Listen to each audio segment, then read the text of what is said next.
రాఖీ పండుగ నాడు అన్నదమ్ములకు రాఖీ కట్టడం ప్రతి అక్క చెల్లె పాటించే సంప్రదాయం.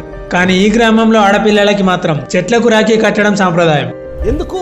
రాజస్థాన్ లోని పిప్లాండ్రి అనే గ్రామంలో నియంత్రణ లేకుండా మార్బుల్ మైనింగ్స్ జరిగేవి. ఇది పర్యావరణ ప్రతికూలత, నీటి కొరతలకు దారితీసింది. వ్యవసాయ భూములు నిరుపయోగంగా మారిపోయినాయి. దీనికి తోడు ఆ ఊర్లో ఆడపిల్లల్ని భారంగా భావించేవారు, నిర్లక్ష్యం చేసేవారు. ఫలితంగా 2006 లో అప్పటి గ్రామ సర్పంచ్ శ్యామ్ సుందర్ పలివాలి గారి కూతురు 16 ఏళ్ల వయసులో డీహైడ్రేషన్ కారణంగా చనిపోయింది. తన కూతురు మరణానికి కారణమైన ఈ పరిస్థితుల్ని పూర్తిగా మార్చేయాలని నిర్ణయించుకున్నాడు శ్యామ్ సుందర్ పలివాల్. అప్పటి నుండి ఆ గ్రామంలో ఆడపిల్ల పుట్టిన ప్రతి తల్లిదండ్రులు 111 చెట్లు నాటి వాటిని సంరక్షించే బాధ్యత తీసుకోవాలని నిర్ణయించాడు. అలాగే ఆడపిల్ల పుట్టిన ప్రతిసారి కమ్యూనిటీ అంతా కలిసి గ్రామస్తుల నుండి విరాళంగా 21,000, ఆడపిల్ల కుటుంబం నుండి 10,000, మొత్తం 31,000 రూపాయలు సేకరించి వాటిని ఆడపిల్ల చదువు, పెళ్లి ఖర్చులకు మాత్రమే ఉపయోగించుకునేలా ఫిక్స్డ్ డిపాజిట్ చేసి ఉంచుతారు. అమ్మాయికి 18 ఏళ్లు నిండే వరకు పెళ్లి చేయకూడదు, ప్రాపర్ ఎడ్యుకేషన్ అందించాలి, గర్భస్రావాలు చేయకూడదు, నాటిన చెత్తను పెంచాల్సిన బాధ్యత కూడా తమదే అని తల్లిదండ్రుల నుండి అఫిడవిట్ పై సంతకాలు తీసుకుంటారు. ఫలితంగా ప్రస్తుతం ఆ ఊర్లో ఆడపిల్లల్ని చూసే తీరే మారిపోయింది.